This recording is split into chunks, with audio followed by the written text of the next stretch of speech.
Hello, everybody. We are back for episode 47 of the All About Counter-Strike podcast. We are officially over a year into making the podcast. It's a journey we've been on. We're nearly at 50 episodes. We've had a lot of fun doing this all, and I hope you guys are still enjoying it. Don't forget, I'm going to say at the beginning of the video, because I don't normally do this, like, comment, subscribe. If you comment, we normally answer. And as always, if you haven't joined the Discord yet, join the Discord. And the reason for that is you're going to ask us any question in the Q&A channel on the Discord, and it can get answered on the show.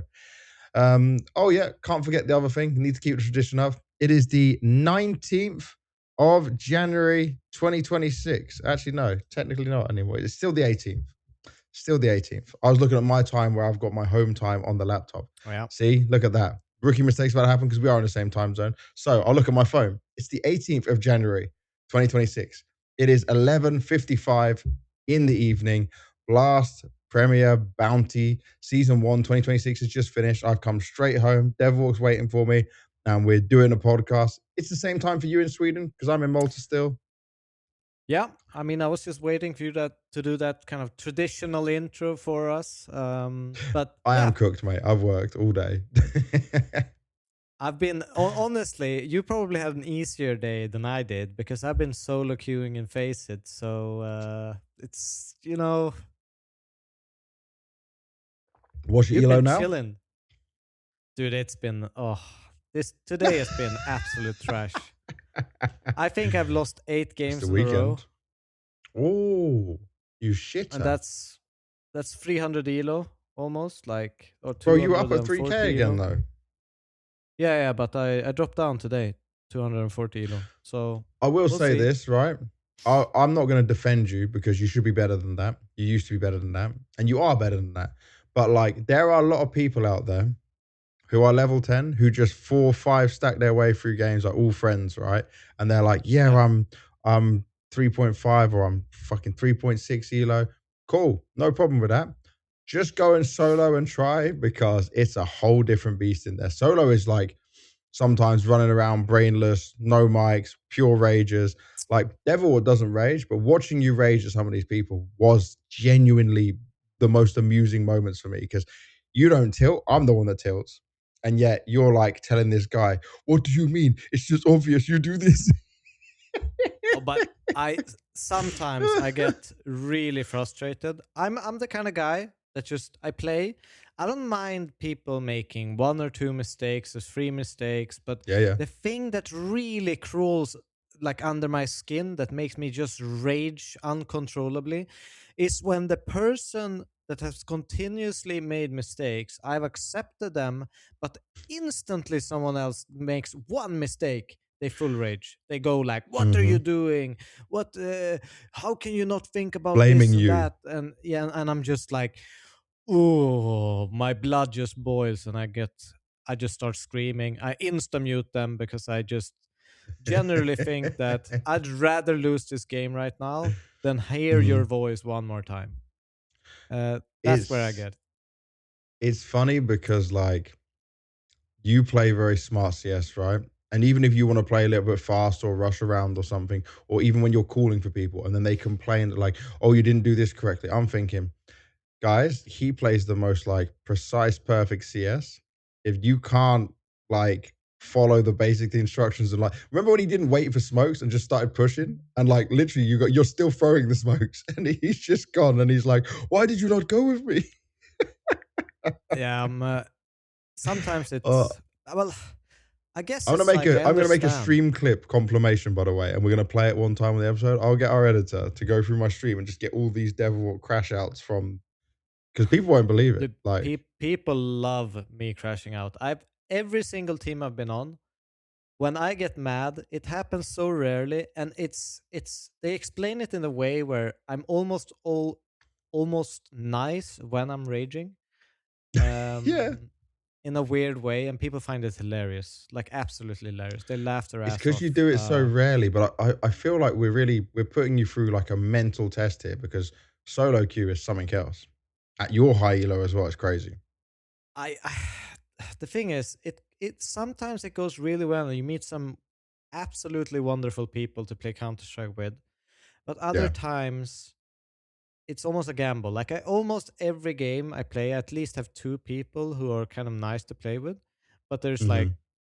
every time there's a guy without a mic, or at least he chooses not to Oh. use it. But how is there Um, level 10s without a mic? I don't that just doesn't sit well with me. Like, that can't be real.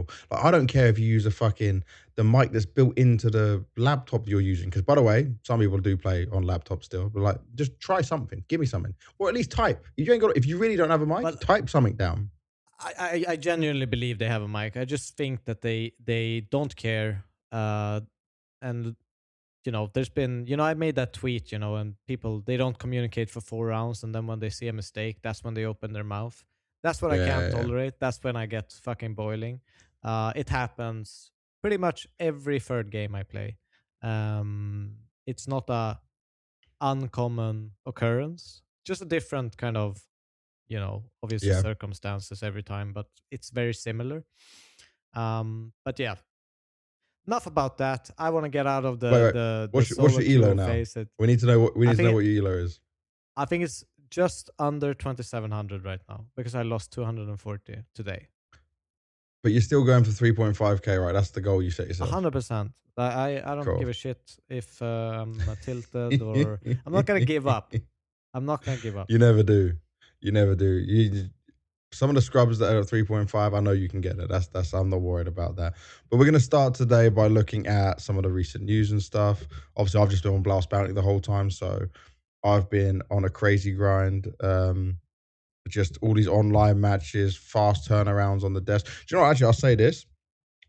I had so many lovely positive comments about me desk hosting. And I hate desk hosting. I think it's a job where you Yep. just direct traffic. Desk hosting for me is not fun because like you need to give the analyst time to talk. And I want to talk about like my opinion and stuff. I don't see myself just a desk host who's going to sit there and be like, and this is coming up and we go here But and we do this. I have a Some people I have a enjoy it. question. I have a question Yeah. about that because you were only doing two-man desks at But this is why it the Blast worked. now. This is why I enjoyed it. Yeah. Yes. Yeah, Yes. that was what I was going to ask. If it works better because you can express a little bit more opinions. Bro, this for me, like people will say it's not good because obviously you want maybe two analysts. Like it'd be much better if it was like you and Maui, for example, right? And like then you're getting real opinions better than mine all the time. But I think me and Maui, and this is what I'm coming back to. Sorry, the positive comments I got for desk hosting, I for once enjoyed desk hosting because Maui is the expert, he's the analyst. But the whole time, by the way, I love how you turn to smoke and the camera Yeah, and still the follows you. camera So just followed me. it's kind of irrelevant you turning. You just may as well just bust it out if you're going to be doing that. Don't smoke unless you're very stupid and over 18, just to be clear. We get that. We get a little message in there. Same as our snooze popping during the whole episodes each time. But yeah, the comments were so nice and people really enjoyed it. I tried to be a bit more goofy, funny, joking around because it was online. And I also, Maui would have points, but I would try and back his points up more with like things I had from interviews, stuff I knew from talking to players, DMing players on like Twitter and Instagram and talking to them a bit before. I was messaging Munacy and just getting some insight. So it was a really nice change of pace for me. But the players are all coming to land now, and I get to be the stage host and the interviewer, and everything goes back to normal. And I'm just gonna be chilling. So that's all good. That is all In good. when does the actual LAN stage start? Thursday. Thursday. They're all flying Thursday today, tomorrow, and then for media chill and day, stuff. set up, and then media Wednesday. Yeah. Okay. Oh yes, I'm actually doing media tomorrow. I'm doing something for Gaming Malta. The obviously Malta being a country that's supporting esports and coming into it. Gaming Malta is a big backer. They obviously built the studio with Blast here in Malta, which is awesome. It's really good fun. And studio, by the way, I've never been in it. I didn't do last season. It's really deep, really big. So we got some things planned, but I'm telling you, I'm going to go play Laser Quest tomorrow. Part of content. How is Laser content Quest. Laser Quest? Yeah, bro.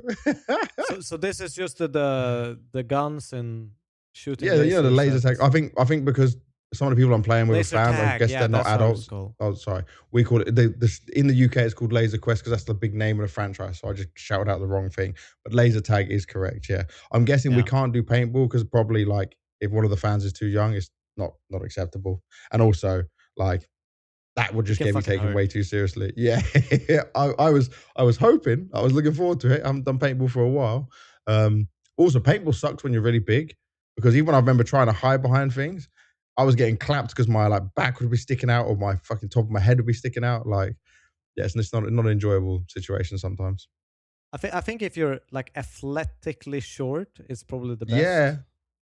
That's probably the best you can be.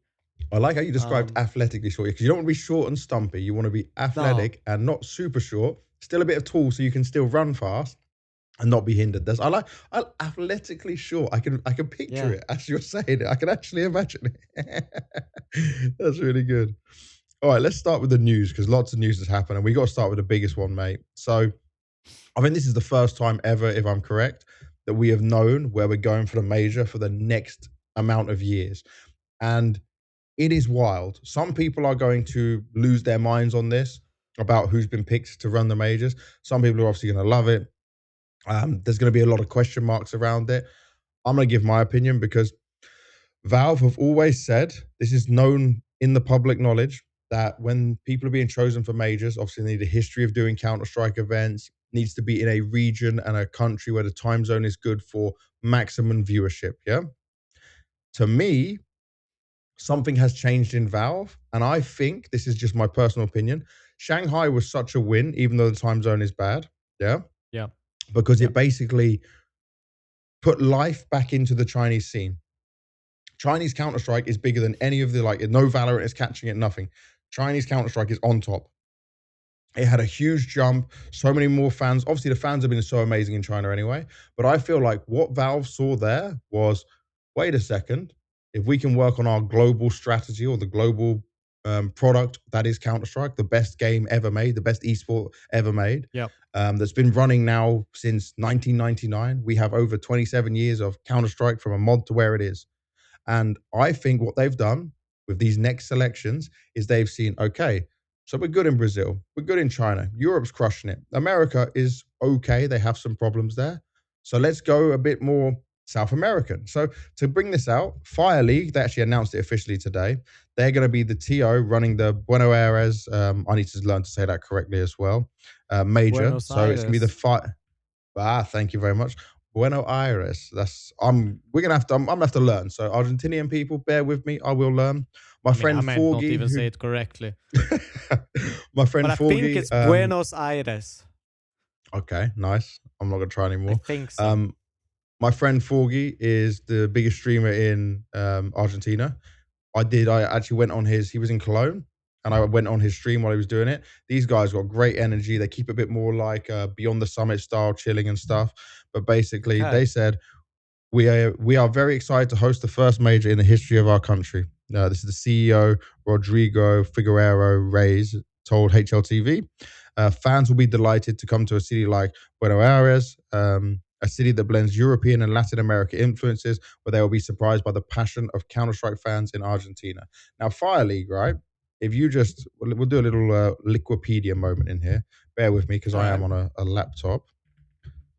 So I'm just opening up as an organizer because people think like they've done nothing. Now, they haven't done anything like huge. Yeah. They did a global finals. It was in Barcelona. Spirit was the winner back in there. This is 2022. They did some events where they went to like Spanish speaking countries, done some events in Brazil. Obviously, mostly they've done events in Argentina, especially 23, 24, 25. Imperial won, 90 won another. VP even went to one, you know? So, like, they have experience within their own region and their own world. They're not like a brand new TO, but obviously they have not done like a big tier one. Yeah, they've not done something like a Cologne or a World Final that Blast does, or Star Ladder Star Series events. And people instantly were like, "Oh no, this is going to be terrible." You got to give them some chances because Starladder didn't start off good and then it ended up doing pretty well. You know, like the playoffs was great. And for me, this is just Valve tactically saying, if we want to improve more in South America, we already conquered Brazil. Let's see what we can do over here. They've obviously got a big community. Yeah. Let's push it Yeah. further. Let's see that the next generation are going to watch the stars, watch the legends. Have like they would have never had this many top tier players and teams and stuff come to this country. And sure, maybe they're going to even ask for like a PGL or someone to help them out. By the way, no info on that, just an idea. Like maybe they're going to bring in, because you know how many times companies work with another partner in order to Yeah. make an event happen. But like, dude, we were supposed to go to Argentina for a PGL event and then it fell through.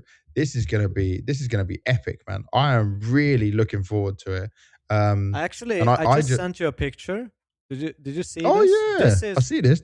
This is the Decency. trophy of Their Fire the League trophy's Buenos lit. Aires Fire League 2025 event. It was only four Yeah. team event. Looks a little bit like, I don't know, like maybe a studio event to some degree, um, but it looks pretty good. Love the trophy. Looks actually sick They did one as well. I compared to think it might have some. been them where it was like in a train station or something at some point as well. But yeah, But this anyway, is this is big. yeah, The thing I want to say as well is like my personal thing is obviously Brazil crowds were amazing when I did it. If anyone at Fire League wants to give me the chance to stage host and do the interviews for your country and put me on stage with Forgy, my boy, that would be incredible. That would be so lit. And like, I don't know what the arena's gonna be like. I don't know what the weather's gonna be like. I heard they got amazing barbecue over there, but I'm not ever gonna now sit here when it comes to Counter Strike and be negative on it because in my opinion, this is a business decision from Valve. This is a smart expansion move from Valve, taking Counter Strike truly global, which is what we want: a global game, a global esport. yeah. I I have to agree with you. I think it's the best thing for the scene. Sucks for Europeans to some degree, but I don't think it's in an unfair remark. We've had so many majors, we have so many tournaments, so many opportunities to see these big teams, big players. So in that Yeah. sense, I think it's just, fair that we go around in different countries. I was By the hoping way, a little bit for Astana still, but that might come I in know, I know. a later part. I think that would be super Yeah, cool. But that's not, to say that this isn't deserved. I think Argentina sounds really cool. I think it's good that we also kind of visit other countries in South America and not just like yeah, hammer Brazil all the time with yeah, their yeah, yeah, Rio and events, and etc. So in that sense, I think it's just good. And as you say, why not try to, kind of embark a flame into the scene of different kind of countries and areas around the world to diversify us. I think it's yeah. it's only good for our esports as a whole. And by the way, so it's now 10 past midnight for us. Yeah. It's only eight Yeah, ten in the evening for there. So the time difference isn't huge. If they start their games earlier in the day, like 10 a.m., it's good time zone for Europe. So this is actually pretty good. actually, yeah. Yeah. Yeah, I was So, looking up Buenos Aires. The only time I've ever seen, I think, pictures from Buenos Aires is when mhm. literally everyone, when Argentina won the World Cup, was at this like pillar or whatever they have there, and there was like hundreds of thousands out on the street, just celebrating Messi and the World Cup win. That I Yeah, remember. yeah, It's the only yeah. thing I remember. And then from here, the second major of 2027 is going to be Perfect World and going back to Shanghai. Now, obviously, I did all of Shanghai. I basically lived in Shanghai for Perfect World when we still had like the RMRs going into the actual major itself. I'm really happy that Perfect World got another one. It's obviously another smart decision from Valve to keep growing Counter Strike in China. One thing I beg Perfect World to do is give us a bigger arena because it was so sold out and packed out, at least on the Sunday, right? It's typical problems on the other days. But I feel like they learned so much. They put on a great event. It was an awesome showing. That if they get a bigger arena, I think there's a Mercedes Benz arena not too far away within Shanghai, and they've got time now to book it out. Then that could be whole next level. The only thing that makes me sad, and this is just a personal thing, is it could have gone to like not a Chengdu, not a Shanghai, a different city in China. But I don't know the Yeah, logistics. There might not be like a good point or part of that. And I guess if anyone knows best, it's Perfect World. They are a Chinese company. They are from Shanghai, like that's where their offices are. That's where they're rocking. So I can't really knock that one, but like that was in 2024. So 5, 6, so it's 3 years later, and we go back to China.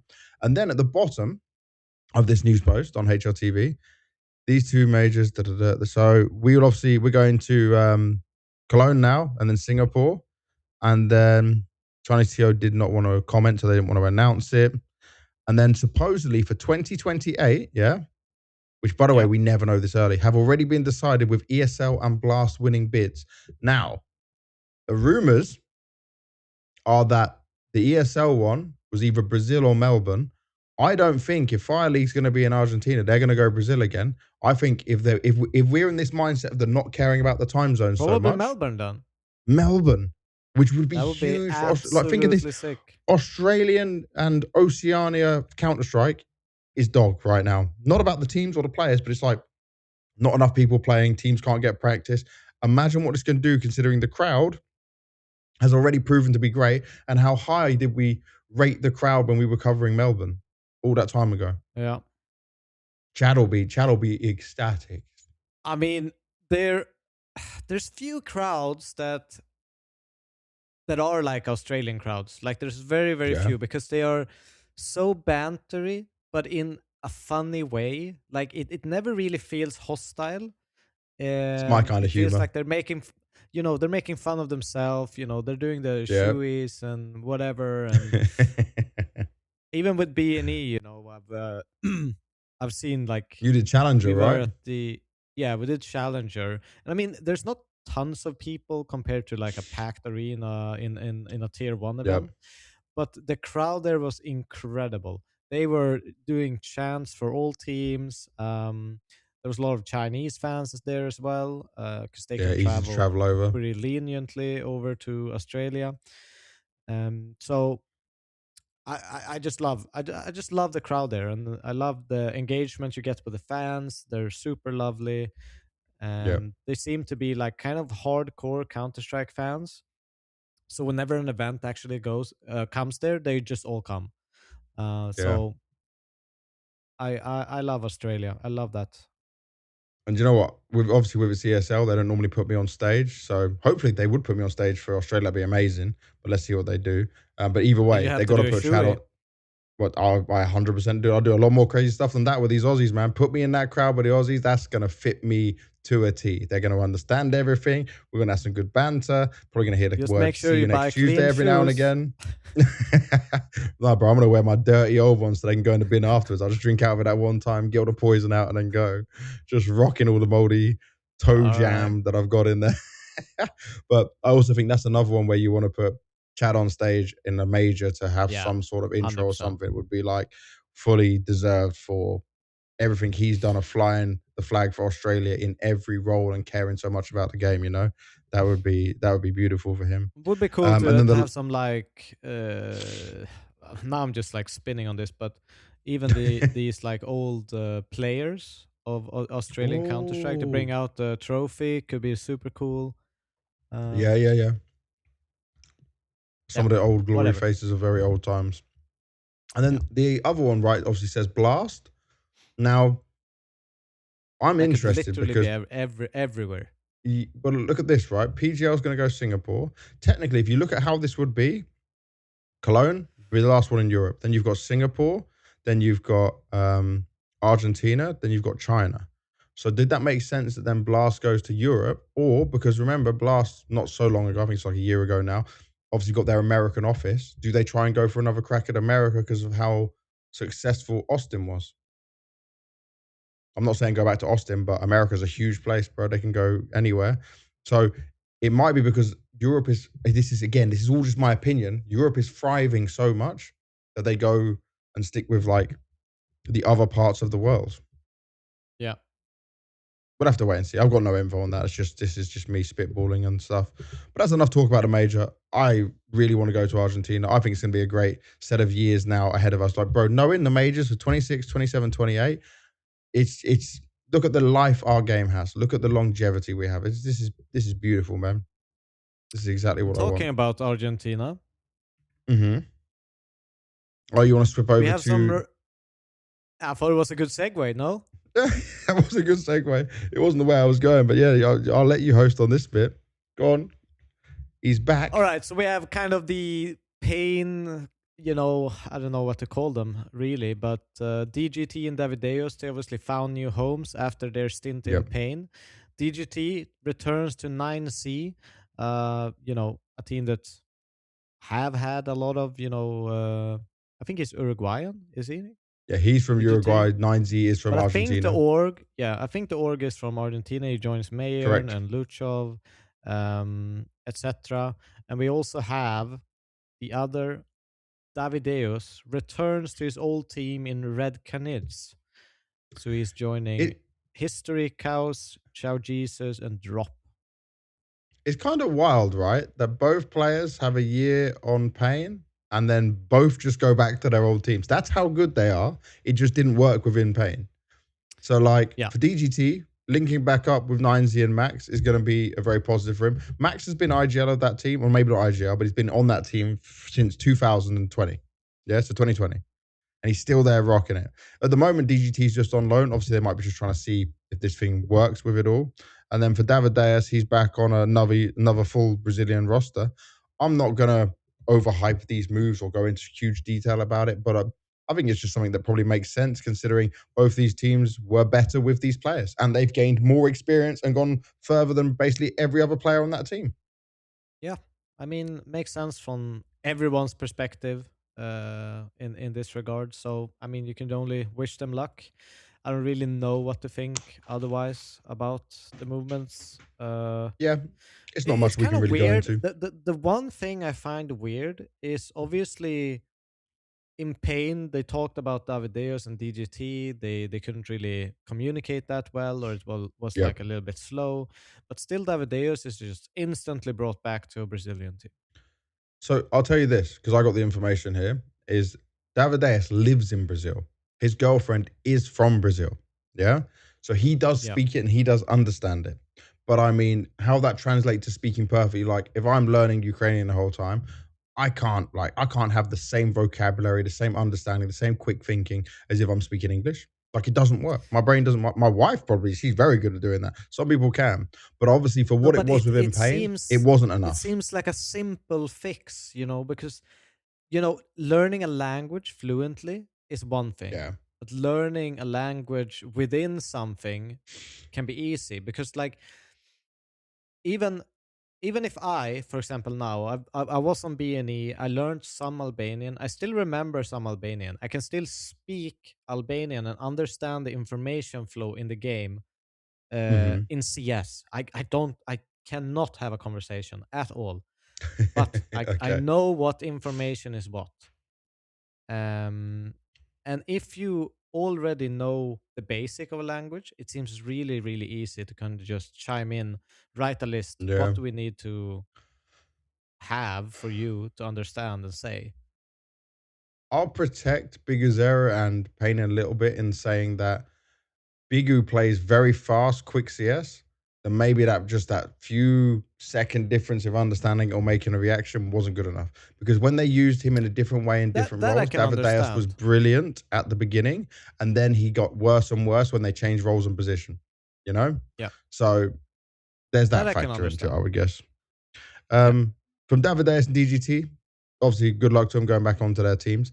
Bait announced head trick replacement. And I saw everyone, by the way, getting real crazy about this move and saying, like, this is so stupid. This doesn't make any sense. Because Segukawa, by the way, Eastern European guys, I love anime, but you guys got to work on some better nicknames. I'm going to tell you this now.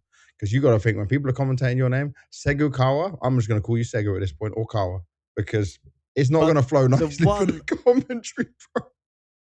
I mean, you can still understand the reactions. This is a 16-year-old player who joined their Mhm. academy team in October last year, and he has not a single game on HLTV reported. True. I get it. So I can understand the reactions, but obviously I don't know. There's really no way to find out how good this guy is without asking people's opinions. There's Yeah, no stats. There's nothing we can really go from. but look at this. Obviously that Bait they don't even believe in. have their academy team listed on HLTV because they're only playing like ESCA regular season advanced, yeah, which is not that high up Yeah. realistically. They're not going to be getting into games that are listed on put on HLTV. They're not attending lands because they don't want the team to compete like a Navi situation where one team gets so far up the rankings and they can't both enter the major. It seems to be like that maybe they're doing their academy a different way. What I did was just check around what people were saying about him, yeah. I Yeah. found his Facebook profile as well. He seems to be staying in Finland at the moment, or he's just got a Finnish flag. I don't know what that's about. Um, in general, 3.5k elo at the moment was 3.6 quite recently. So not bad. Yeah. It's not great, but it's not bad. When I say not great, he's not up there with the 4K mega stars, that people are often looking at. Um, Supposed to be really like non-toxic, really positive. Yeah. I say that loosely considering he's playing Face It all the time, but people said he has like good vibe, good energy. I think they are looking for this star AWPer, and you have to pick from Ukrainian talent because Bait is only looking at Ukrainians, right? Can't get a Kazakh, can't get a Russian, don't want to be talking Russian. There's the politics involved with his team. So they at least are hedging their But bets that he can give them what they need over Hedrick, who had some inconsistencies. The problem I still have is that you told Hedrick just a few days before the season started, which meant he had no chance of going anywhere else. And that's But the isn't bullshit. this like the slap in the face for Hetrick? Like the ultimate Yeah. slap in the face. Not only are you getting replaced, shockingly, like for him, but you're getting replaced by someone nobody knows who it is. He Yeah. I probably had to do doesn't even know digging. who it is. No, he will know. He definitely will know. Within their circles, there people are talking about this guy. That's one thing I got. It wasn't unknown. So like I understand your point, but I had to deep find this by talking to other Ukrainian people Yeah. and people that play within like CIS speaking. Yeah. He is a known factor, at least of a name. He is a faceless name, that's for sure, but he's not a bot. No one had No, bad words to say about him. I don't believe that he is a bot, but there's been plenty of players that people have hyped up to be incredibly good. I mean, Yeah, I just saw a recent Twitter post. I don't know why I will. It's not meant to dunk on him, but for example, like Doc, when he came into the scene, he tried to play professionally for a while, but it just didn't work the yeah. same way for him.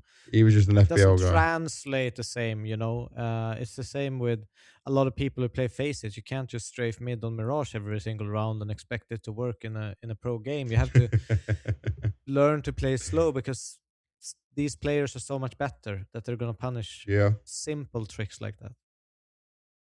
I'll say So I'm not sold exciting on to it see. until we see him in a team environment. But obviously, if they're using their academy in the right way, there should be something that he can slot into. There Yep. should be something that can be worked with here. And if not, then they've wasted their own 6 months before the next season and how it will go. But I just think the most disappointing thing from Bait here is how they treated Hedrick during this. Because What do this you think this that's Hetrick to me should it doesn't do? sit right. Oh, I Honestly, I DM'd him. I I think DM'd him. I'll tell you. Oh. I think before you say, I think he should actually Hmm. drop the op and just become a rifler. Ooh. I think he's a better rifler than Oper. Did you know that also he was a rifler and only picked up the AWP because Madasi left the team for Navi Junior? Yeah, Yeah. yeah. I didn't go that route with him. He can be whatever role he wants. He knows better idea on that. I just said to him, take now a little bit more time to chill because you might not get this opportunity again. You're still very young in your career. And then just grind the face it, grind the streams, put yourself out there, show you're like a respectable player. Like you just now have to wait this out. Yeah. But I don't know the length of his contract. That's the other thing. We don't know what like this. Yeah. They never posted he did some re-signing or anything like that. So if he's locked in, that's going to be really bad as well. Because the problem is, how old is Hedrick? Let's look at this. I know he's not old, but 21. 21. So he's not old, but people are looking at these young crazy talents coming up all the time. He's got experience under his belt. He's done the NIP stint. He came from Navi Junior, but Um, I just think that his struggles in he helped Bait level up, and he had so many impactful moments, but he definitely was not a good AWPer against the top elite teams. Like when there was an AWPer difference, that's when you'd see him struggle a bit. That's Yeah. when he came undone. I agree. I think he's the kind of guy that would be good as a rifler and a second AWPer. Like just pick it up every once in a while when you feel it, but maybe Hmm. not go for it full time. Because he can have good rounds, but I feel like when he doesn't have the idea, that's when he struggles. When he Okay. doesn't know when what to go for, which is the hard part about being a main AWPer, Yeah. is you always have to do something and find impact somehow. Yeah. The other bit of roster move in here, we're moving still towards CIS. Nafani, Axel, and Groove reunite in a new team. The Gambit youngsters core, if you're going to include the coach, are together again. This I didn't expect. Honestly, I wasn't even sure what would happen with Nafani and Axel, like career trajectory or where they'd go. Because obviously a lot has happened for them from Bet Boom times onwards. Axel had a Yeah. huge drop off coming into CS2, like he was not the same player. You know, he was so good at just holding angles, great positioning, winning the fights, great dueling with a rifle. Came into CS2 and the swing mode wasn't working for him. Like the amount of bad performances I saw from Axel made me sad, considering I know how good he could be. You even played against the No, I Gambit agree. youngsters back at that We Play event in when you were Godsend, right? Yeah, yeah, yeah. We Yeah, uh God, we that's we played we beat them in wasn't the finals, but we probably beat them in the semi-final. We play. Let me check. I remember because my son was there. Was it He Fortune picked. Masters He was 2? picking teams. Yeah, Forge Master 2. Yeah, we beat We all them dressed up like trained people. Godsend 2-0 in the semi-finals. 16-9 on Dust 2 and 16-7 on Overpass. Did you win that event? Yeah, Yeah, there we go. There we we go. beat But we tricked in the final with Bubsky, Roy, Shush, Acre, and Hund. back in 2019, a long, long time Yeah, ago now. So Nafani, another chance to IGL, working with Groove. I think this is the thing that maybe has a small chance. I'm not going to put much stock in it, but there's a small chance that him working with Groove again, who is very highly respected within the CIS region as a coach, could work in his favor to bring his stocks back up. Axel has a chance for redemption depending on how much he wants to grind and do this. Zorte, by the way, he's 27 now and he's still like, he's never broke through. But he did an interview with Foreign yet. I haven't watched it, but it's definitely worth checking out if you're interested in the player because he's had such an interesting career. Then you've got Xanta that came from the Mega. I think he was just a yeah. good role player, like nothing stand It's off the like a page or too support amazing. player, kind of. Yeah. And Sugar, a player from Azerbaijan. Now, I know I got my friend Mochi plays very high low in Azerbaijan, quite like he's in that scene. Um, I'm not like this guy's 26 and I never heard of him until now. So I don't know what to make of it, I've but seen him. they're all contracted to other teams, all of them, but they've been allowed to just play into this for now. So let's see what happens. I'm just trusted in all of this. I just believe in Groove. Groove is the one I'm sitting on. Coach Groove to make it work. I mean, it's obviously a combination that's worked in the past with Nafani and Groove, so that's the good part about it. So let's see what happens. But it's as you say. I mean, they kind of hold the cards of proving everyone wrong or whatever at the moment. Yep. They don't really have that high stocks. No, not at all. All right, and from our recent news, let's go into a Blast Bounty Online review. Obviously, this is the season 1 of 2026 Blast Bounty, taking place in Malta. Started with 32 teams. We covered a lot of it. We'll just start by going through our opening predictions of the matchups. So the first Yep. matchup was OG FUT or Foot, whatever you want to call them. I picked Foot. You picked OG. Foot, by the way, super impressive. Eyeballers versus FaZe. You went in on Eyeballers, and I'll give you a clap for that, man. That was solid. That was solid. You called that well. And FaZe online struggles. We'll get into that. We'll start talking about FaZe in a little bit.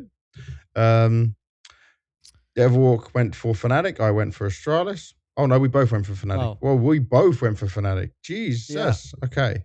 I don't know what was wrong with us at that point. That Ryu kid, by the way, very interesting player. Definitely, he's sharp. He's one to look at. We both went for Passion UA and Gamer Legion 1. So Snacks is a genius. Could also play darts really well. I went for Friendly Campers purely because Friendly Campers had a cool logo. That was a bit stupid. Heroic one. Heroic are through to the land finals.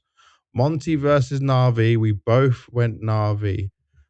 British player Monty Gizmy, bro, he schooled them. This The team schooled Jack them. von Spreckelsen, the What a British name. player. It's the least British name I've ever heard, unless he's like rolling Well, in money Jack somewhere. is Like, British. yeah, Jack is British, but von Spreckelsen sounds like Netherlands or It's something. Dutch. Yeah. Dutch, yeah, that's it. And it made me laugh because I'm thinking, it just sounds like this is just in my own little mindset of craziness. He's like, his parents own a castle somewhere. That's some kind of shit I see. You know, like he's von Spreckelsen. That's It's a crazy. That's kind he of a was great to talk crazy to, lineup, Monty. dude. BMass still. By the way, BMass was another player when I spoke to him on the interview before we started recording, and I was like, dude, I've spoke to you since you were 16. Now you're only 22, but I feel like you should be 25. Like time's going by so fast, man. He's had a crazy career as well, man. People don't realize like he's gone from FaZe to Dem Mouse, then to he Into the went from Breach. Demolition Crew to FaZe Yeah, to Mouse to Into the Breach and Monte. and only played at one major, by the way. That's what I feel sad for him. With all that career, still only one major to his name. But yeah, this lineup is Azuru's got some flaws. Yeah, Afro's Yeah. still hit and miss to me, even though he's got more experience. BMass, Gizmy, and Rainwaker, I'm kind of sold on being pretty solid, even though Rainwaker's not like on the team. But bro, that win against Navi, two close opening maps into the Dust 2 dominance, just good calling, good prep. BMass told me, by the way, that gives me basically hard preps things, even to the point of like we're anti-strat prepping for hours, like every little Oh wow. detail. And they basically said they knew every move that Navi was gonna make. It was crazy. The one silver lining, I guess, is Bit being on top of the scoreboard again after having a little bit of a rough major, I guess. It's online and in a loss, but yeah, sure, we can take that as a small positive in this horrible situation for Navi. Yeah. Virtus Pro Vitalik, we both went Vitality, so you were correct there. Gentlemates M80, you went M80. I said Gentlemates because of the jet lag. Guess what? I was right. Inner Circle 3D Max, I went Inner Circle, you went 3D Max. I got that correct. We both went for NIP. We obviously threw no stock into Liquid for somehow. Nip were okay, but they were not great. It was not pretty. Elish was great. I mean, honestly, it's not even a bad prediction from us. Elish, what, he aced twice on Ancient. Once with a UMP. Yeah. So, I mean, Oh. losing 16-13 in a map where the opposing team aces, one player aces you twice, I Yep. think it's pretty decent prediction. I will defend my prediction. I think Elish was Okay. the difference maker here. Massively. Massively. Um, Then Ecstatic Falcons, we both said Falcons, we won. Ents Paravision, we both said Paravision, we won. Sinner Spirit, we both said Spirit, we won. Bet Boom Pain, we both said Pain, we won. 9 Furia, we both said Furia, we won. So 10 correct for me, 9 for you out of 16 games. Not great for the opening part of the season, but it is the opening part of the season. I'll give myself a little bit of leeway with that, you know. I'm Yeah. not gonna complain too much about it. Let's get into some of the teams though that were taking part and just the results they had there. Should we start with FaZe's disappointment? I mean, sure. Because FaZe went out, right? And I know, by the way, I appreciate Twist came on to give us the interview. They went up against an Eyeballers, and in the first map, Eyeballers didn't play the way that you, by the way, you told me about this, didn't you? Eyeballers, more aggressive, very in your face Counter Strike, playing off their individuals. They didn't play like that on Ancient. FaZe also didn't give them any chance. Like FaZe were fighting them, shutting them down at every corner, every chance. And like Yeah. even Carrigan was like ego swinging on him and he was owning. It was 13-6 scoreline. I thought, okay, Eyeballs might be screwed here. The Mirage afterwards, the 10-2 first half, Eyeballers, and JW said it to us on the interview. He said, we just played how we were supposed to play, you know? And they weren't scared and they were like more plucky with their performance. They were more confident. And I don't think FaZe has an excuse in this because it's like you already played the right way against Eyeballers. And then when they played their way, you weren't ready for it. Like that to me is not a team who I just saw in the major finals. And I don't care that it's online and you're going to say anything else because it's rough. It's against the Eyeballers. But You they are saw it not coming, so bad. you must guess more. Like they are like, even though Swedish Counter Strike has been absolute rock bottom for plenty of years now. Yeah. I went to the Swedish Cup. I watched these teams play against each other. I saw them, and analyzed them, and it felt like these are still teams that can beat top teams. Like it felt like it was a level up from what I've seen in the past before. And for Okay. me, I mentioned someone like Bob XT. I think that he is the type of player that can definitely play in the highest of levels of Counter Strike. I think he's incredible. I think he's sneaky, aggressive, but like he has that little extra edge to him. And I'm Yeah. wondering what you thought of a player like that when you watched him play, because I think he's incredible as a player. Me and Maui were singing his praises on both games, even the game they got eliminated on, because he's got a good eye for it. Maybe he's a bit too pushing forward at times, especially against this level of teams. But against FaZe, it was working every time. So you know what, you're not going to complain about that. Yeah, I think he's a player where he was on 9 before Eyeballers picked him up, and they fumbled that because 9 is ahead of Eyeballs on the rankings. Despite all their roster changes, they obviously were not using the right way if they were not happy because from the eye test, the talent is there. Maxter, by the way, pleasant surprise after not seeing him since NIP. NIP and yeah, NIP Junior days, whatever they called it, NIP Didn't Academy. he Yeah, was dude, in the normal NIP, I think. yeah, but that was back when even like it was Alex leading him as an IGL from Gentlemates now, and he wasn't ready for tier one calling Yeah, at the that's time true. with like an international team. So I give him a pass on that. But like Maxter, very sharp, confident multi killer. Couple of They rounds got a today solid was just team, like eyeballers. they're not as high up on my expectations as FUT or FUT, how we'll talk about later. Um, but I will say I'm now aware of what eyeballers might be able to do. But we need to come back on the FaZe because we're missing what we're saying Oh yeah, here. yeah. Um, FaZe was a disappointment, and even if they just say it's online, blah blah blah, I'm already nervous just the fact that this happened of where they will go at future events because maybe this magic run that happened at the major, this is now a team that can't just have magic runs at a major. FaZe need to have runs in many different locations and be title contenders. That's what they're here for. That's the FaZe DNA. Yeah. Yeah, the weird part about FaZe, it feels like sorry. It feels like maybe they can't wake up and be motivated for these like online games or whatever to the same spirit. Maybe they need an audience to kind of kickstart themselves, to feel that adrenaline, to enjoy the game to the extent that they need to. But at the same time, it's kind of a Mm. cop off. Like it's not a valid point, because more often than not in the past year they have Yep. looked disappointing.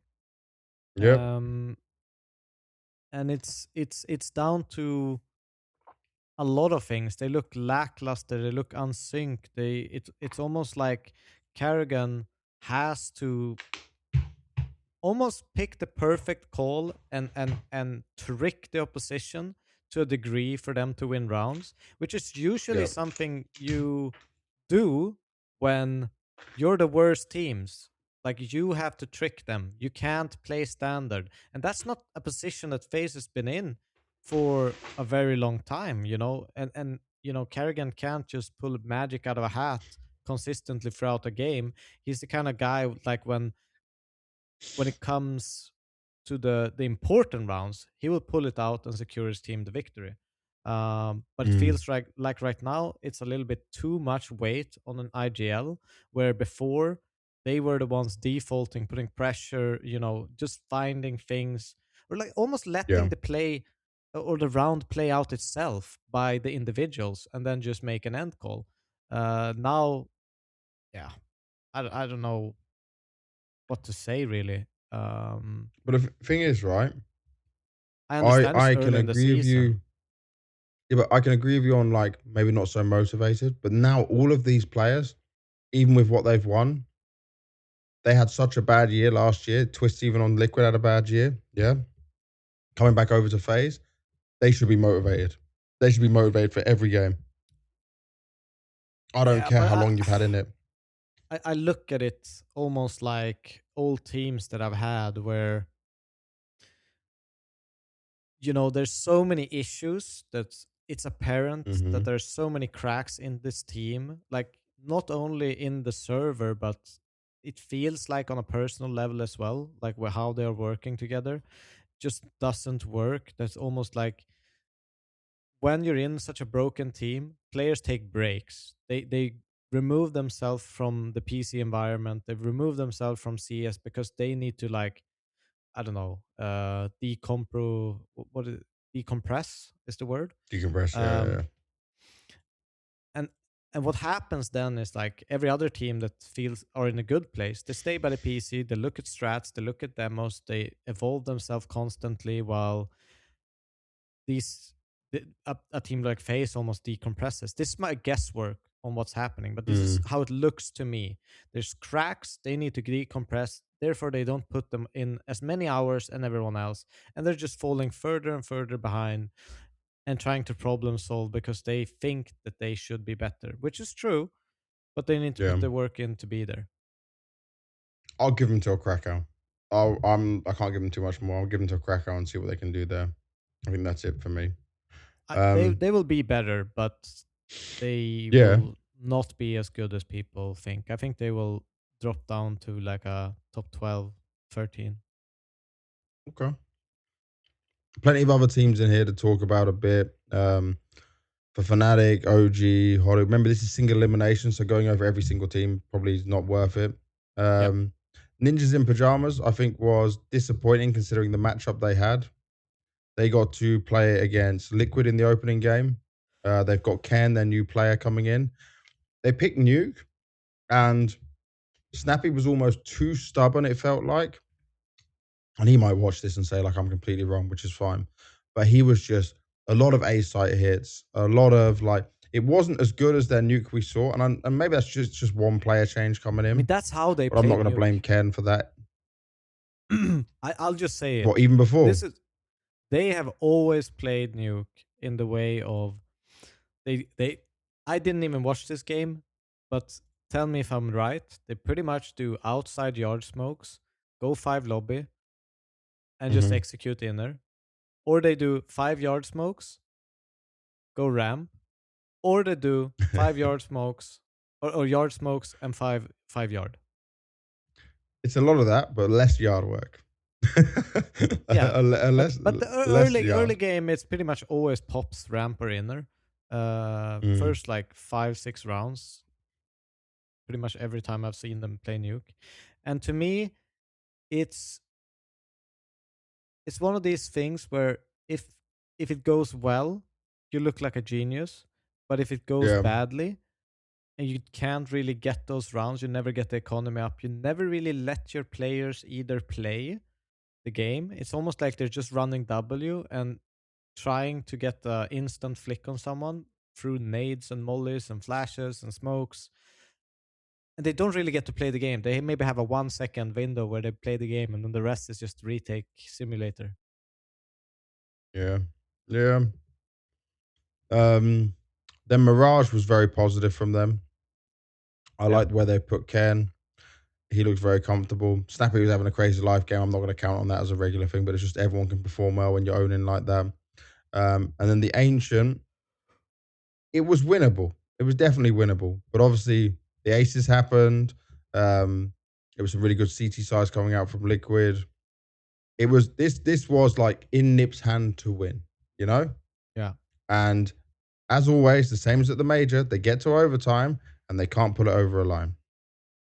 Like Yeah. they had a string of T rounds, and I thought like they would close it out. I felt like they had it. They'd done everything to have Liquid in and destroyed. Obviously, running into that UMP is definitely not good for you. And on top of that, at least made a bank of money to help CT economy at the same time. Um, so I'm not going to say this is bad from NIP. I just say it's like the worst timing for them with a new player to then have this loss straight away. But it is only online, so it's not the end of the world. Um, Anything you Out want the teams that to went talk 17 to about 32, Liquid? yeah, we'll get there. I'm going up the rankings at the moment. Okay, okay. So that's of our 17 to 32. I think that's fine. I don't really care about too many of the others of what they have to show or what's going on. M80 gets a pass because they traveled from America, probably had one day in Europe and then had to play. That's fine for me. Not against that. Um, we can touch on Aurora because Aurora Soulfly, the first game was really troublesome. They looked like they were going to lose it against Hotu. And luckily, they got a good excuse. Soulfly was still playing from home, wasn't on boot camp with the players, had a bad PC and bad ping. I can see he had bad ping, so that's a fact.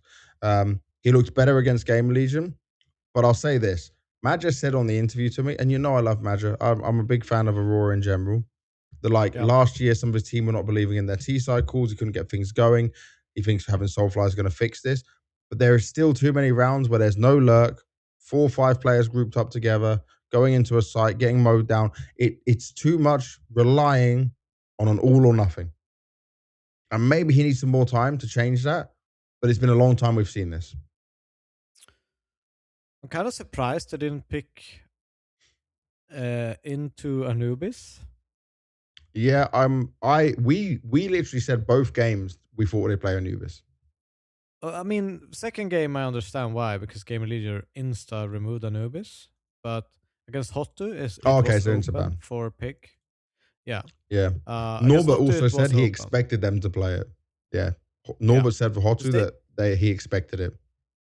they were legit the best Anubis team in the world. Like Yeah, they could even take a map off of Vitality at times when Anubis was definitely. in the book, you know.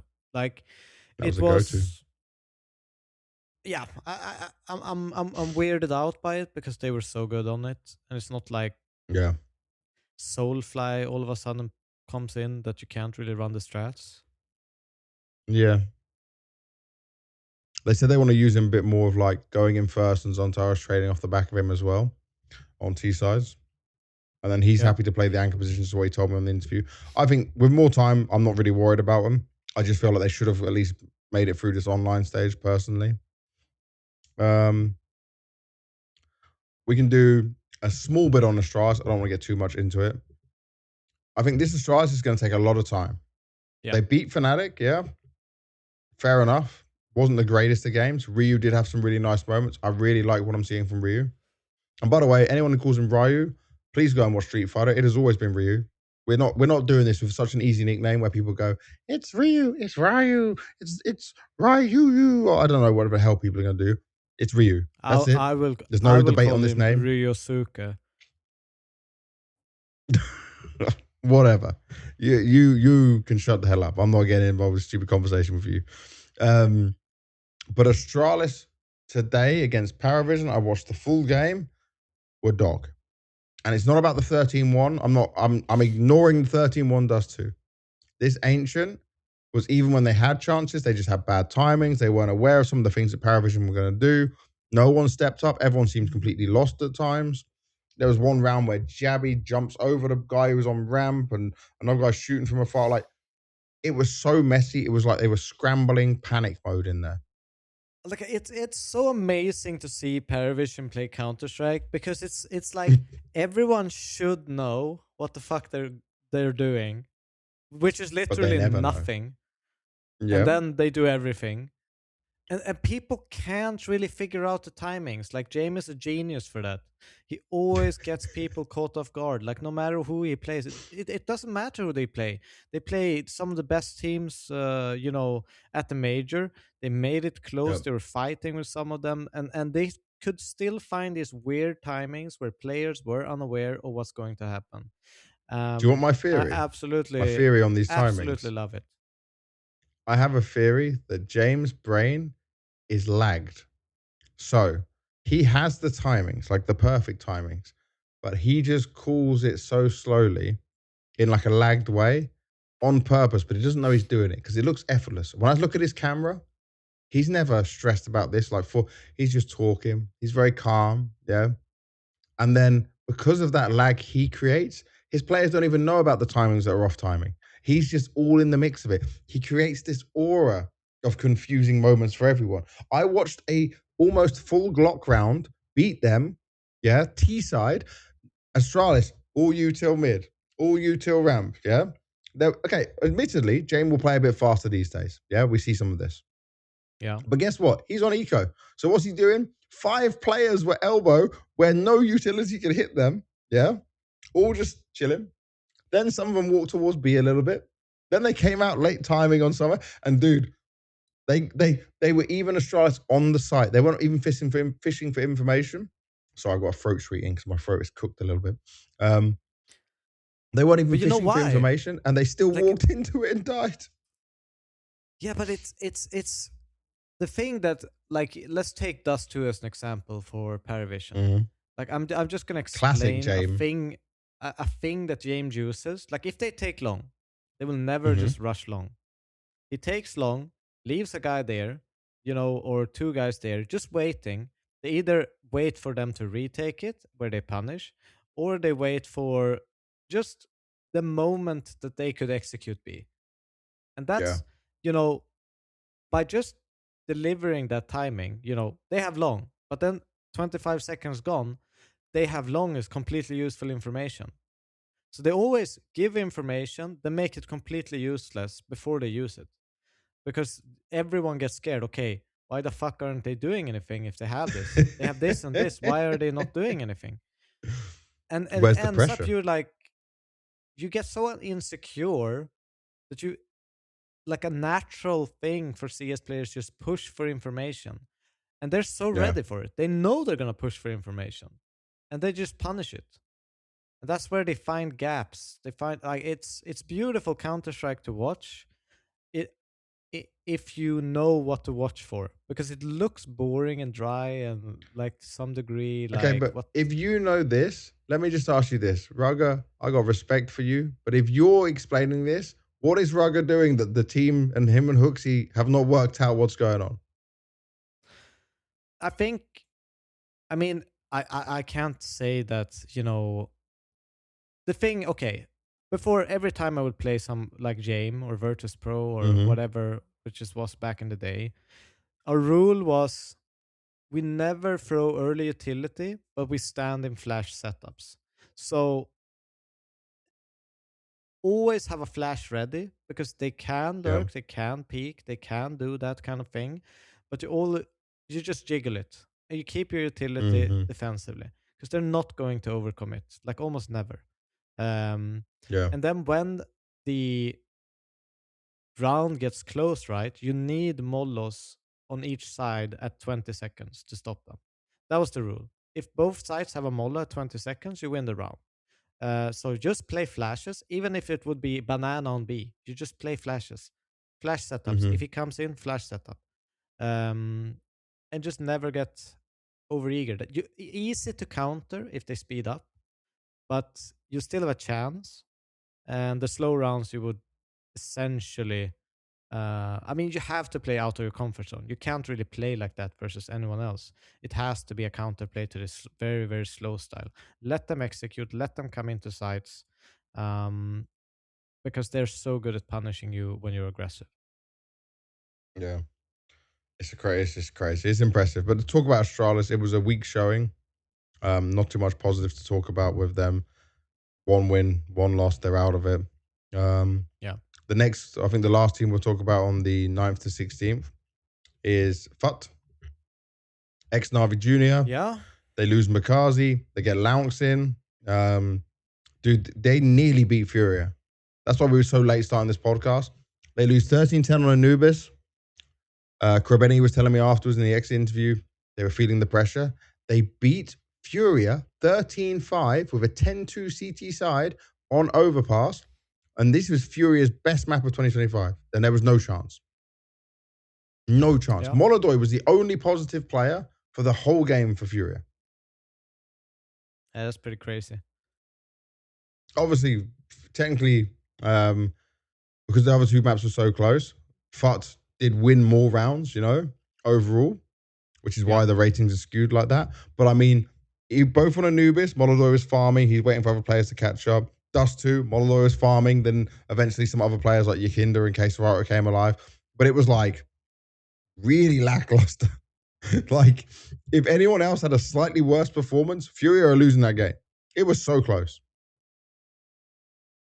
It must have been some. I didn't watch it, but you have three win pistol break three. They had pretty good seat side as well. Good start to the CT, yeah. Good Ah, they start to the lost CT. it here. I see. They had a strong lead with pistol T side, and the Mm-hmm. comeback comes. Yeah. But honestly, this is my team. I said they would make it to the finals. So close to beating Furia. This is the team up. They will make it to stage 2 of Krakow. As long as they don't get land jitters or some crazy nerves, this is a legit team. Leveling up, 2 of the players on the team are 20. That's the oldest players they have on the team. Coolio coaching them, got a good history of Counter-Strike. Maybe not the highest level, but he knows game. And they've Yeah. worked together with this unit, growing up together and making it. I'm It's crazy kind of positive about these crazy. guys. They're Valve ranking 15. Yep. You see? I'm Wow. going to close my window quickly. I mean, I've seen them play. We obviously saw them in even the Star Ladder Star Series 19 qualifier, which they Oh, were a you little covered bit that.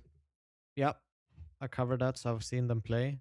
Um, Mm-hmm. Demon obviously impressed. They didn't have longs back then. They had Misuta, I think. Mm-hmm. But yeah, seems like with longs they've gotten a little bit more X factor into the team. Yeah. Um, but yeah, Bit more experience interesting as well. team. Bro, Launch said to me, yeah, that he made so many mistakes in his early part of his career. And some things about outside the game stuff as well, not going parties. He said this live on an interview, by the way. And I don't know why people don't pick up on this just because maybe he's not a big name.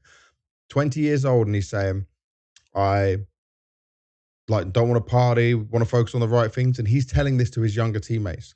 So they all have Yeah, this big grind mindset to focus on the game, to make the most of this opportunity. And guess what? Like you just said, they're top 15 in the world right now. They are breaking through. This is the next team to blow. This is huge. And by the way, from what I heard, have like good money behind them. yeah. And also, they won Draculan season 3. They've been grinding. They've been Second at the grinding. DreamHack knockout Stockholm as well. They've been showing it. They've been showing it. This is the team to watch this year. Average age of 19.1. See. And by the way, another story. Demon used to be obviously Navi Junior, like the rest of these guys. He was on the Navi Junior, like the I don't know, the young one, even before the junior. So there's like 3 sections of Navi Junior as it was. All right. Main roster, Navi Junior, the Navi Youth, I think it was called. Army, who's the head of esports, he brought Demon to, I think it was maybe Antwerp Major, and introduced us and showed us to him and said, this player is going to be one to watch for the future. At the time, I wasn't even too sure. I'm like, you're bringing a 14-year-old kid to me or 15-year-old kid to me. I didn't know what it was going to be. I was like, you're just hyping up the Ukrainian kid, That's how I saw it. But I'll say this, he looks damn good. He's the weakest link they have right now, at least within this level of what we saw, was this Symmetry guy, the Yeah. other Ukrainian. But I think it was just a pressure thing Krebeni was saying. And by the way, Krebeni is IGL fragging as well. So I'm very positive about this team right now. I said I thought they would be the dark horse. I picked them to make it through to the finals, and they got so close in a really impressive way. That's sick. Yeah. I Yeah, mean, hats off to really, them. really positive. They seem really Definitely. consistent as well.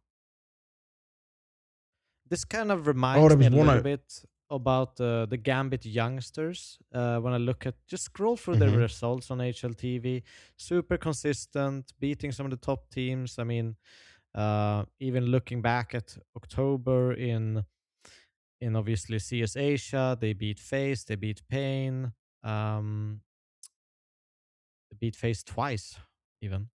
So Yeah, there's it's in definitely China, right? like, yeah, I'm looking through this and it looks really really good. Yeah, Smart. They went to Dragoland to jump up the points as well and get that win. That was huge. yeah, Um, the other quick team I need to touch on is 3D Max. Eliminated by Inner Circle. Inner Circle's not bad, but they lost like one of their key players, Ken, to NIP. Captain Kirker comes in, who's obviously we've already seen Captain Kirker before on other rosters. He Yeah. was okay, but he actually looked pretty good within this. 3D Max losing here. I maybe explain this to me. We don't often see 3D Max on boot camp. They boot camp start of the year, and they all went home to not boot camp for when they played online last bounty. I don't get it. Surely you just stay on boot camp and play together. Yeah. I mean, it's one of these. I mean, if you look at the last 3 months for 3D Max, they have less than 30% win rate. It's looking like really bad. Maybe they've gotten figured out. They have a little bit of a unique style, very execute heavy, very poppy. Um, that can surprise people. How was their T sides actually? 5, 6, 5, 4, Do you think this 5, gravity change 6, is coming 4. undone on the T sides? We're not really I blaming mean, them. it's no, but let's be honest. Mm-hmm. They don't have. It's the same problem we keep rehashing every single time we talk about 3D Max. They are 5 individual players. They're a group of players which Maka sometimes pops off as a star player, but they don't have a star player. It's occasional Yeah. performances. It's it's almost like it's 5 role players put into one team. But do you remember last year there was a moment where we said like they can break through? Yeah. They had the chance to break through, and then now Maka's not IGL. This was still when Maka was IGL. Now he's not IGL. Now Gravity is. Things have changed. Like they changed coach as well. But Maka is not Oh, getting unleashed by that. He still has the occasional performance where he is popping off, he's carrying the entire game, but it's way too inconsistent. And I mean, yeah. the only reason they got a map was because Maka had one of those performances on Nuke. Because Inner Circle it went to overtime on Nuke. Inner Circle won Ancient 13-9. They brought it to overtime on 16-13 3D Max on Nuke and then lost Yeah. 13-6. So it's not a convincing performance from 3D Max to pick up their map pick in overtime with a Maka popping off performance with 33 kills and 19 deaths, 149 rating. It's I don't know. I don't know. It looks like a French shuffle. Like this team is not going to hold the entire season. I'm glad you said that. That's my thoughts exactly. All right, let's move into the top 8 teams and move into what's happening in the land final. So the rest of the teams in here. Oh, I'll just say this as a last thing. This Blast Bounty did get more exciting with upsets. Obviously, like we mentioned before, there's no of this bounty like where you wager it. We've got some fun elements that are coming to the live show at the land finals, which is going to be great. The 8 teams we got are Vitality, Furia, Falcons, Spirit, Liquid, Paravision, Gamer Legion, Heroic, which proves how these upsets and stuff worked. We both said Vitality, Furia, Falcons, Navi. So already we lost the Navi. Then we We both both said said Spirit. Spirit. Yep. But then we both said Aurora, which we didn't get. You said Nip. I said Pain, which I didn't get. I I changed said the Foot. document. Okay. Well, I said Foot. Um, which I didn't get. I thought Foot was a dark horse, and you got FaZe, and you didn't get that either. So Yeah. both of us got 4 correct, 4 not correct. Aurora, Everyone would get Navi. this for correct. Yeah, the 4 obvious ones were there. Even with Magic's IGLing, nothing I'm changed so kind of much. I'm disappointed in myself. I didn't say Paravision. Now that I see them here, Mm-hmm. You didn't the rest believe. I would never Um, have gotten. Never. well, let's go to this, right? Because winners of the event we did last episode, I said Falcons, and you Yep. said Spirit. You can make a good case that Spirit's still going to win. Bro, Falcons now, Kyosuke's gone. He hasn't got a visa. But they got Nucleons. Great. Great, man. That's exactly what I But want to see. Another do they? North Do Macedonian they? player, but he's not Will Kyosuke. Sonic? Will Sonic be there? Yeah, I think so. Why did you I say Sonic mean, not there? didn't his brother died? Uh, How did you get this information? so he wasn't a part of the matches. He went home because his Oh brother shit! passed. I just saw the tweet. Yeah, I just saw the tweet. Oh my god! After our game versus Stack, I learned that my brother suddenly passed away. I've flown home to be with my family. Oh, bro, he lost his mum, and then oh my god, I yeah. didn't see this. I didn't see this at all. After the game, I don't really check Twitter and stuff that much. I didn't Oh, really that want explains to why I wasn't there. push this Jesus. into. Yeah, yeah, no, it's just sad, isn't it? Fuck, Yeah, man. I'm really sorry for Zonic and his family. Well, yeah, you know what, that's completely understandable. So he said, I'll try to be back as soon as I can. So there's no guarantees he's going to make it. So Kioski and Zonic potentially out then. yeah, And they got a new assistant coach, Amenstein. By the way, he's to turn this to try and turn to a more positive yeah, thing. yeah, yeah. G2 let him go. And I think for Falcons, this is a big pickup. Everyone on G2 that I spoke with thought he was a really good pickup. What was strange in G2 was that Saw brought over Sunde, I think it is, a Norwegian guy. Need to double check on Wikipedia. From G2 with him, or even from Heroic with him, if I'm correct. Let me look. Is he listed? So Saw. Yep. Is this the Danish guy? Is it a Danish guy? Where are you seeing this? Well, it depends how you. He used to be a player in 1.6 Could have been. or. Oh no, it's just another. No, not that one. Oh, Not a okay. legendary old. It's not. Yeah, yeah. Um, I was like, let me check. he's an analyst. No, there was a guy who used to work for Heroic, and then he was working for. He followed Saw. Yeah, stayed with Yep. it, and it seems like Saw brought him across. He's not listed here, which is strange. Definitely. Anyway, Yeah. it might be the Swedish guy, Shedden, the Swedish guy. Yeah. Shedan, I Sorry. know. Shedan. Yeah, there you go. So that was it. He was on Heroic assistant coach, and now he's assistant coach. So I guess they didn't want Amenstein anymore. But Amenstein, I only heard positive things. I'm guessing this is a Saw thing, like them working together, having history.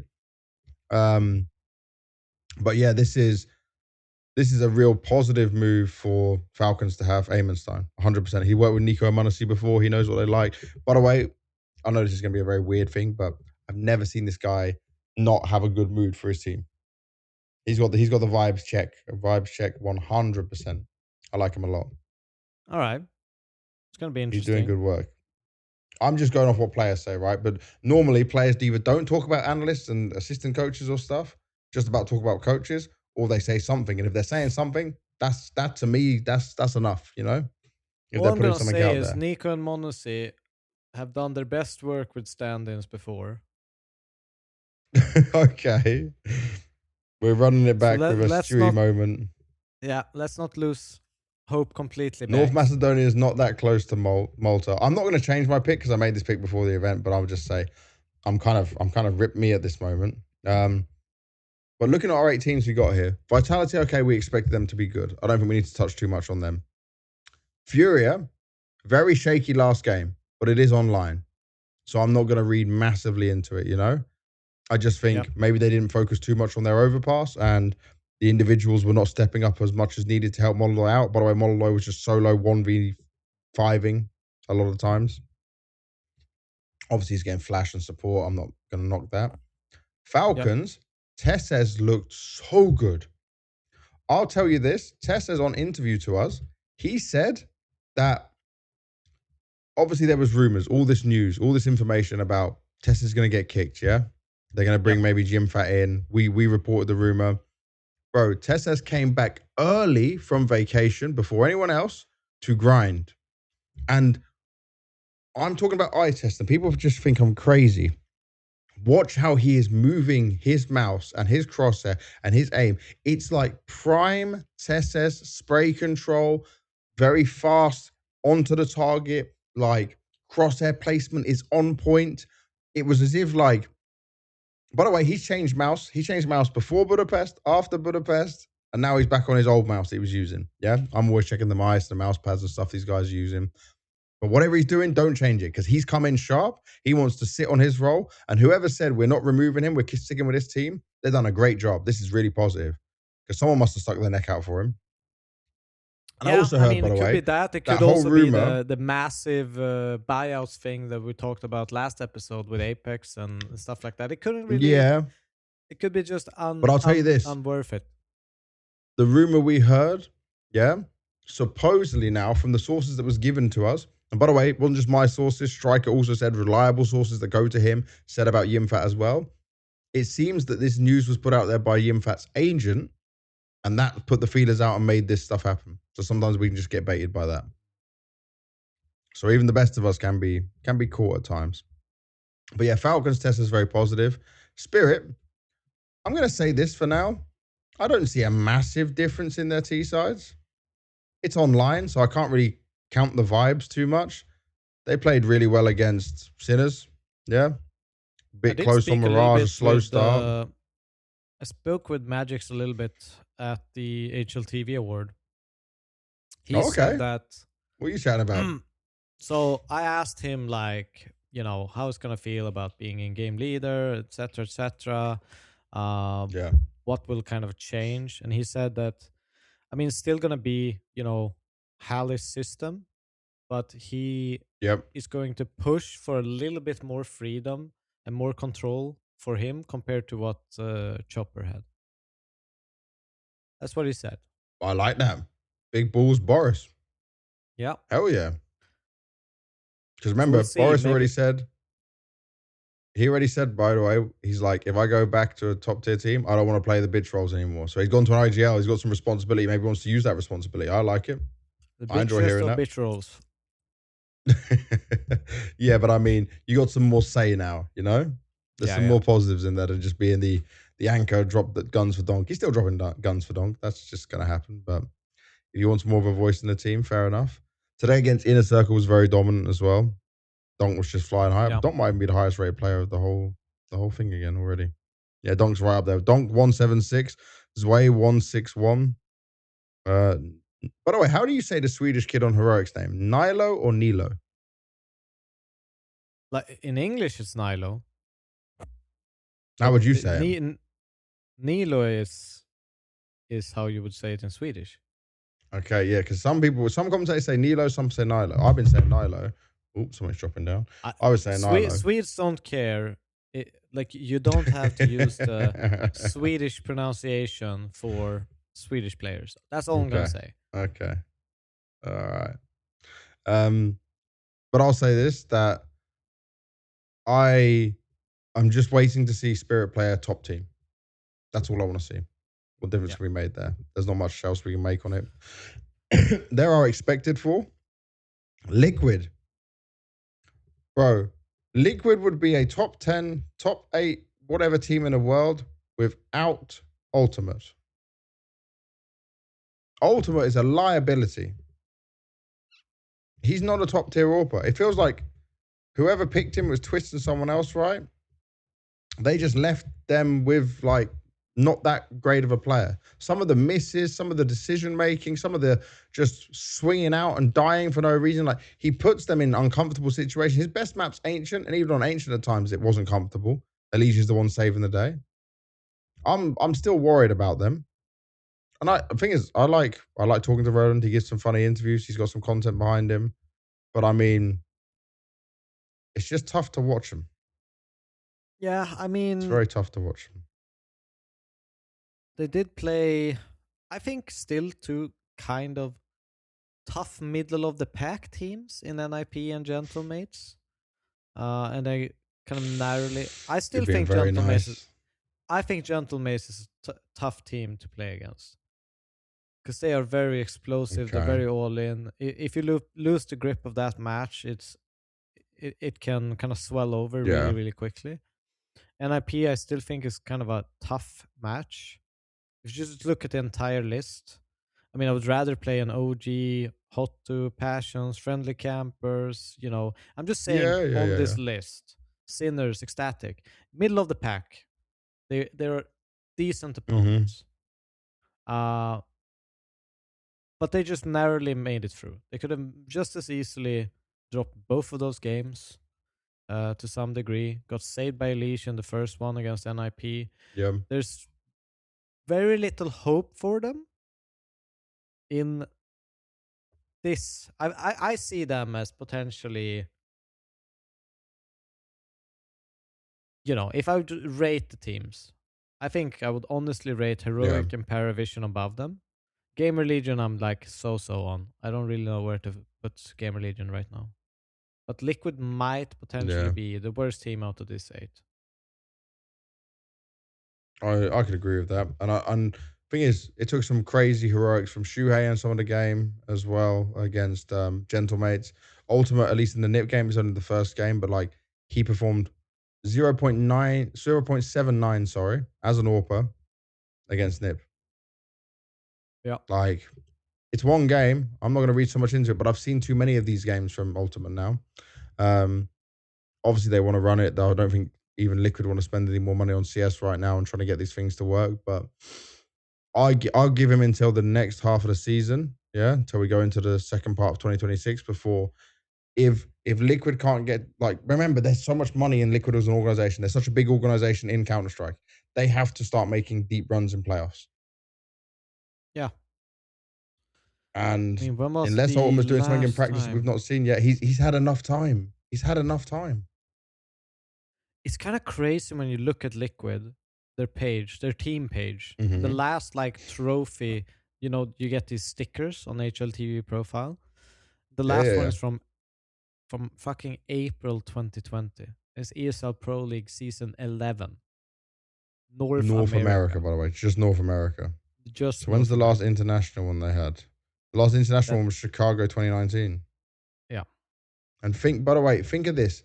This is an organization that almost all their games they've had success in. They're even having success in World of Warcraft raiding. Yeah. And yet they're probably pumping millions into Counter Strike without having success. Keith we met at Naf, World of he's now Warcraft living in. Raider. Yeah, we met him. We got to take a photo with him in Budapest. He's a CS Yeah, fan. That was dope. Shout out to him one that was time. sick. He came on my stream and said hi as well. He said hi to both of us. Oh, Cool guy. And by the way, when I say like he was like wanting to say hi to us, bro's a top tier World of Warcraft raider. Like that's not easy at all.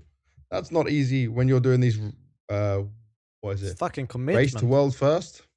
Yeah. Yeah, exactly. Dedication, man. But I'll just say this. I'm looking at it from the orgs angle. How much more money and time things you want to put into this if you're gonna like it's been 7 years since the last big trophy. And you've spent so much on transfers, buyouts, wrong moves, Twist coming back, now Alish coming back. Naf has still been a consistent piece. We were nearly sold on him not doing well. The team believed in him. He's back. He's definitely back and in a good spot. But like Alish is in Europe, Naf is in Europe. Like this team needs to start performing. And right now, my biggest eyes are on Naf and no, not Naf, sorry, Nerds and Ultimate. Yeah. But yeah, something's got to change. Something has to change with them. I was just looking through the Quick touch on list of the Paravision. players. Oh, dude, it's changed so much. Yeah. Go on, remind me just to make me more unhappy about Liquid. The last time I mean, Stewie was obviously on the lineup, but they had Grim, Yeah, Fallen, OC, Shocks, Jakindar, Rainbow Waker, Patsy, Skulls, Cadian, Miffer as coach, JKS, Ultimate Nerds, Shui Flashy. Nitro, OC. I mean, before that, it was obviously Stewie 2K, Taco, Steel, the Brazilian, Yeah. Twist, Stanislaus, Zeus, Pimp, JDM, Peacemaker, Kusta, Okay, you're going Simple. way back now. You're going way back. You're going Yeah, 10 years back. Some of our people not even watching CS back then. But I mean, like, this is tough. This is really tough. So yeah, yeah, this to me, in the next 5 months of play up until the major, Liquid needs to be making some playoffs. And by the way, they're not going to events like Cluj-Napoca, which could have good points for them. I don't know what they're doing, but that like they're whoever's running the VRS thing in there, if they don't do well now when they go to where are they in Krakow? Are they in They're in the first stage, right? Yeah, first stage. Stage one is not going to be easy for them. First game's NIP, so another NIP matchup. They're literally repeating. Yeah. Got to win 2 games there to go through to the main stage 2 of I Am Krakow, Yeah. where all the big teams lie, and then it gets even harder for them. And I don't see them as a team that can make it playoffs there. And then you're going to be losing more VRS points, and then you've got to skip Cluj because you already said no to it. It's one of the only big teams, them and Spirit not going, which is crazy. Like, this is bad for Liquid. This is really bad. But I mean, All right, Paravision. they're gonna get some VRS for this. But Yeah, Paravision, but yes. if they just lose now, it's not great.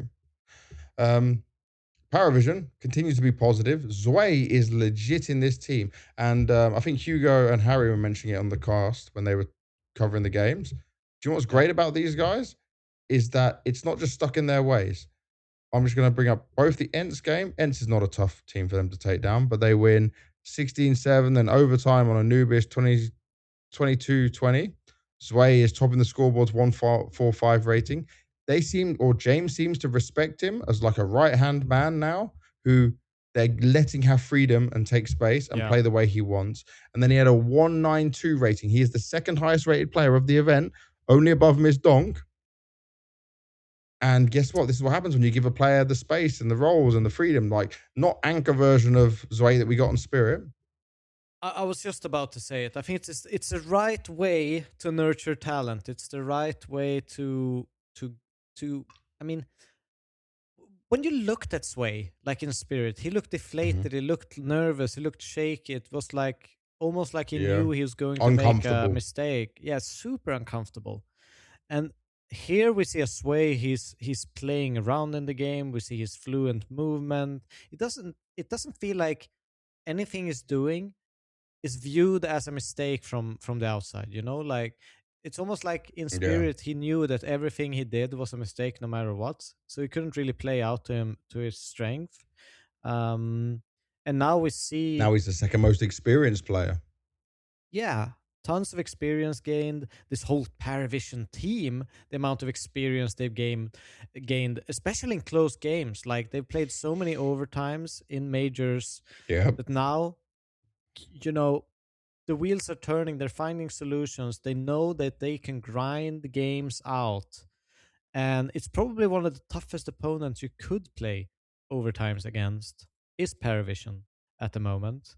And they showed Mm-hmm. it once again against Ans on Anubis.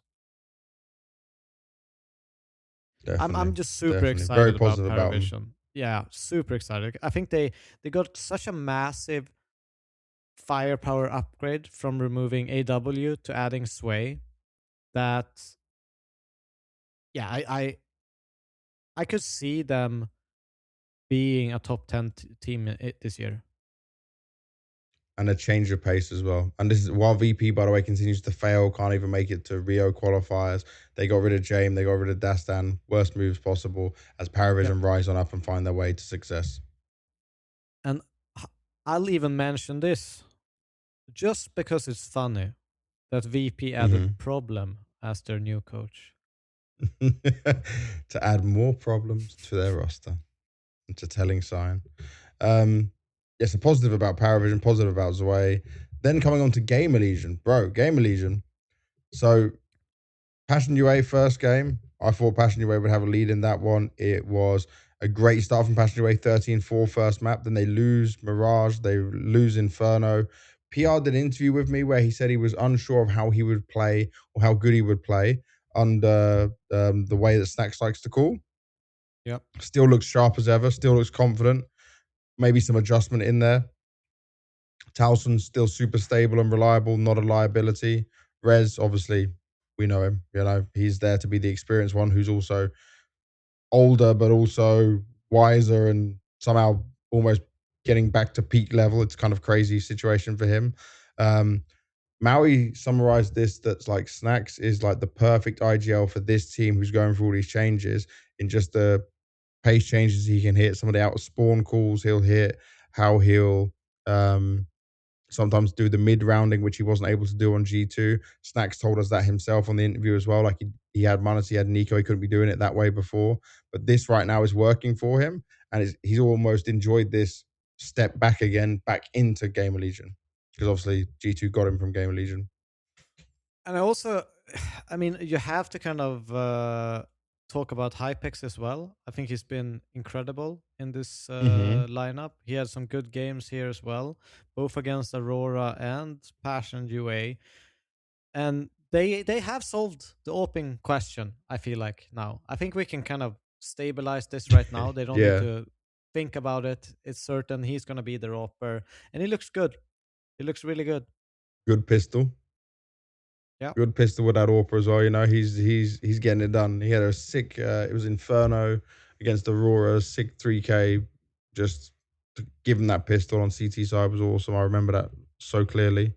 Um, and obviously they beat Aurora as well. Yeah, it's Aurora with one player change, but like, look at this.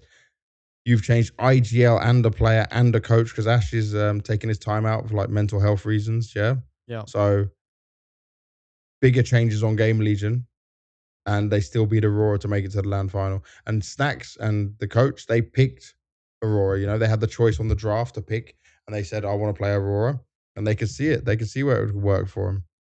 And they, by Yeah. the way, they had Zontaris tilted. Zontaris was mega tilt. 7 and 12. By the way, this is another thing. I don't care, Zontaris. You are a legend of Turkish CS and you've done some great things. You've been a top tier rifler for so long. You got to fix that mental, bro. I don't care if it's online, whatever it is. As such an experienced player, that mental can't be breaking like that. It almost felt like he was trying to do too much and just not wait for flashes or timings on things and over commit to situations that got him punished. Yeah. I Some mean, shit I hit him, by the way, agree. that was a bit bullshit. Like, it was one round where Snacks went upstairs on Mirage as he was falling, was shooting and just killed Dantaros in the head. Like, that was some bullshit. I would be tilt too, but you got to control it. Like, you are a pro player Classic after all. Snacks bullshit. But Yeah, it really was. I think Uh, I still wonder about Aurora. I think they will be better this season, no matter what. I think it's too early to tell. But once they establish Anubis as their kind of main map again, which there's no mhm. real other direction they can go. They were only really, really good when They they had a had bad map ball anyway. Anubis, and they had a really bad map pool. I mean, look at Inferno. They train wasn't that great. Like if they can have Dust 2, they can have the Anubis. I think they could be in a path where they just find that third map that can be really good for them. They can be a really strong Yeah. team. But Anubis, I think, is core for them. I think I wouldn't be worried for Aurora this season just because of Anubis coming Okay. back. I'll only be worried if he keeps tilting like this. Then I would be worried. But Yeah. we're not here to talk about Aurora. It was Game Legion talk. You've derailed us again, mate. You've gone the wrong way. But you said Um, Aurora, that didn't you? Yeah, but just no. I just said Aurora's not through. We're talking about our top 8 teams now. You've just gone off it because they. I was talking about the fact that Ah, um, Santaras. Game Legion beat Aurora. Yeah, Yeah, yeah, yeah. and just Zantaras tilting. Ah, fuck it. We'll add Um, it in there. the other one was this heroic side making it through. This is a Yeah. heroic without a dedicated AWPer. Yeah, Youngster's not the AWP normally. Alcaram is supposed to be there, but he's got visa issues, so Youngster's back in. Youngster got like 2 days' notice. He was not even at his home. He was away with friends or family, and then he had to come back in, fill in, and just go to boot camp with the boys. Yeah, Nilo, really good, bro. But the thing is, I think I tweeted this about Nilo. I need to remember what I tweeted. Nilo basically has had good performances online. He's had good times to shine, but like this is his best good level event. So like right when I tweeted a couple of days ago, this is on the 17th. Yeah. Nilo was 1, 2, 3, 4, fifth in the whole ratings, 1.59 after 4 maps. Yeah. In Chengdu, 0.93 rating. Fisher Playground 2, obviously lesser good teams, 1.20. Esports World Cup, 0.95. Even though they won the first couple of games, they made it to top 8. IM Cologne, 13th to 16th, 0.75. He has struggled. He has struggled against better teams. Whatever's changed, or if he's feeling more confident, or it's the roles, or whatever's happened, Nilo is putting up numbers and he's looking really clean when doing it. If he can just give me one good series on LAN, I'll buy back into Nilo. I'll be buying back into him. I've always I felt like Heroic is gonna swing up this season, but that was mostly not because of the every other player. I felt like Chrism for me, IGL. He looks so You liked promising. him on As OG. I loved what they did in Hmm. OG. They couldn't really translate it into those crucial moments. Felt like maybe that wasn't really his fault, but more like a complete choke of the team in certain Yeah. situations where they just couldn't play out the rounds where they had the situations to win. Um, but I like the way he calls. I like the way they structure the game. So I think that they're gonna be looking upwards for this season. And having someone like Nilo step up, having someone like xCloud play the way that he does right now,